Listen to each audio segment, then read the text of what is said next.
నమస్తే, welcome to ఆరోగ్య భారతి. ఈ మధ్యకాలంలో ఎక్కడ చూసినా కానీ చాలామందికి హార్ట్ అటాక్స్ అనేవి విపరీతంగా వచ్చేస్తున్నాయి. అసలు చిన్న పెద్ద అనే డిఫరెన్స్ అనేది లేకుండా చిన్నపిల్లలకి అలాగే వస్తున్నాయి, అలాగే చూసుకున్న పెద్దవారికి కూడా అలానే వస్తున్నాయి. సో ఈ హార్ట్ అటాక్స్ అనేవి ఎందుకు ఇంత విపరీతంగా పెరిగిపోతున్నాయి అన్న వాటన్నిటి గురించి మనకి తెలియచేయడానికి సో మనతో పాటు ఉన్నారు కార్డియాలజిస్ట్ రవీందర్ గారు. సో డాక్టర్ రవీందర్ గారు, సో మరి వారితో మాట్లాడి ఒక్కసారి తెలుసుకుందాం. Hi sir. హాయ్ అమ్మా. అంటే ఈ 2-3 ఇయర్స్ నుంచి చూసుకున్నట్లయితే ఒకనొక వయసు వచ్చేసరికి మాత్రానికి ఎక్కువ హార్ట్ అటాక్స్ వస్తాయి. మనకి ఒక 40+ ఉన్నా 50+ ఉన్నా కానీ సో ఆ ఏజ్ వరకు మాత్రానికి హార్ట్ అటాక్స్ అనేవి ఎక్కువగా వచ్చేది. బట్ ఈ 2-3 ఇయర్స్ నుంచి ఇప్పుడు ప్రజెంట్ కూడా ఒక 20 అబోవ్ ఉన్న పిల్లలకి, అంటే 20 అబోవ్ ఉన్న వయసు వాళ్ళకి కానీ 30 అబోవ్ ఉన్న వాళ్ళకి కూడా హార్ట్ అటాక్స్ అనేవి ఎక్కువగా వస్తున్నాయి.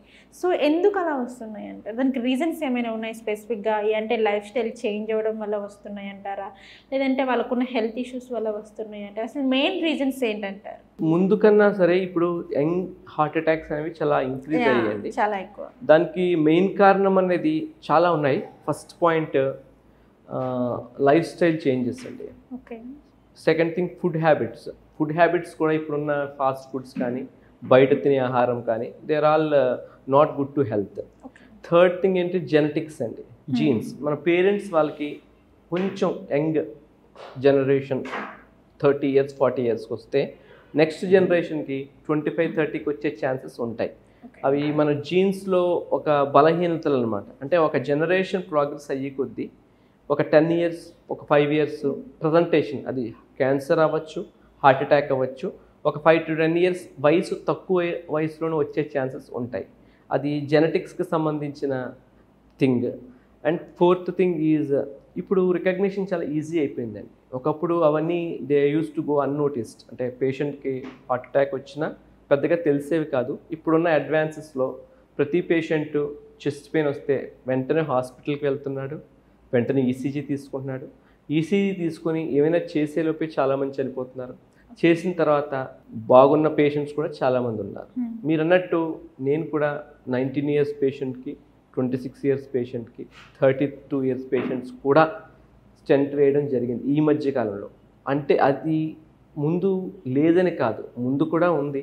బట్ డెఫినెట్గా ఈ మధ్యకాలంలో 5-10 ఇయర్స్ అనేది కొంచెం తగ్గిందండి. ఒకప్పుడు హార్ట్ అటాక్ అంటే మనం 50+ వయసులో చూసేవాళ్ళం. ఇప్పుడు 35 ఇయర్స్ 40 ఇయర్స్లో కూడా ఏజ్ గ్రూప్లో కూడా చాలా ఎక్కువ హార్ట్ అటాక్స్ వస్తున్నాయి. This could be attributed mostly due to for genetics. నేను ఇందాక చెప్పినట్టు ఏజ్, మన జనరేషన్ పెరిగే కొద్దీ ఏజ్ అనేది కొంచెం త్వరగా ప్రజెంట్ అయ్యే ఛాన్సెస్ ఉంటాయి.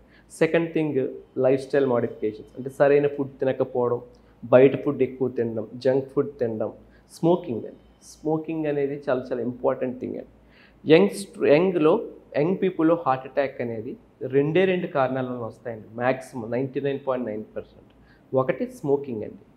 సెకండ్ హైపర్ కొలెస్ట్రామియా, అంటే బ్లడ్లో కొవ్వు పదార్థాలు ఎక్కువ ఉండడం. అది జెనెటిక్గా రావచ్చు, మనం తినే ఫుడ్ వల్ల కూడా కొలెస్ట్రాల్ పెరిగి అది మన రక్తనాళాల్లో అక్యుములేట్ అయ్యి హార్ట్ అటాక్స్ కింద రావచ్చు. సార్ మీరు చెప్పారు, అంటే ఇప్పుడు హార్ట్ అటాక్ వచ్చిన వాళ్ళకి మీరు స్టంట్స్ వేసిన తర్వాత ఇంటికి వెళ్ళిన తర్వాత ఎటువంటి జాగ్రత్తలు తీసుకోవాలి అంటారు? ఇది చాలా మంచి ప్రశ్న అమ్మా. హార్ట్ అటాక్ వచ్చిన ప్రతి పేషెంట్కి మోర్ దాన్ 70% బ్లాక్ ఉంటే డాక్టర్ గారు స్టెంట్ వేస్తారు. స్టెంట్ వేసిన వెంటనే ఆ 2-3 డేస్ ఆయనకి చాలా బాగుంటుంది.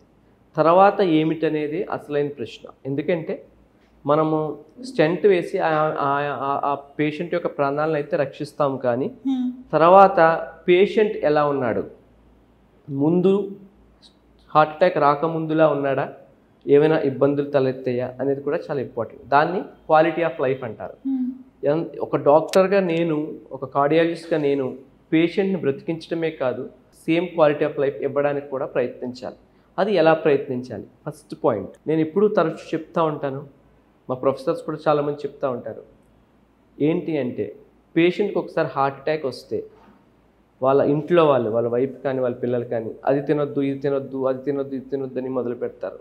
దాంతో పేషెంట్కి సైకలాజికల్గా ఓకే నాకేదో అయింది, వీళ్ళు ఇంతగా కర్బ్ చేస్తున్నారు, ఇంతగా ఇన్హిబిట్ చేస్తున్నారు, అంటే నాకేదో అయింది అని చెప్పి స్లోగా డిప్రెషన్లోకి వెళ్ళిపోతారండి.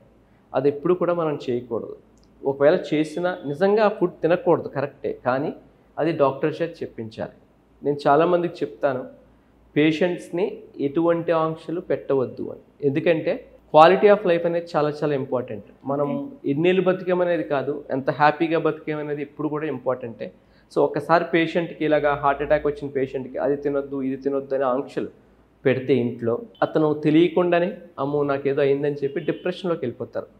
డిప్రెషన్ అనేది చాలా చాలా ఇంపార్టెంట్ ఇష్యూ అండి. ఆ తర్వాత ఇంకా ఆయనకి ముందు ఉన్న ఎంజాయ్మెంట్, ముందు ఏ యాక్టివిటీస్ చేస్తే ఎంజాయ్మెంట్ వస్తుందో అది కంప్లీట్గా విత్డ్రా అయిపోయి ఇంకా ఆయన ఆ పనులు చేయడం జరగదు. సో అలా డిప్రెషన్లోకి వెళ్ళిపోయి జస్ట్ అలా కూర్చొనే ఉంటారు. చాలామంది పేషెంట్స్కి వాళ్ళు ఫస్ట్ నేను పేషెంట్కి ఎప్పుడు చెప్పనండి, అటెండర్స్కి ఈ పాయింట్ చెప్తాను.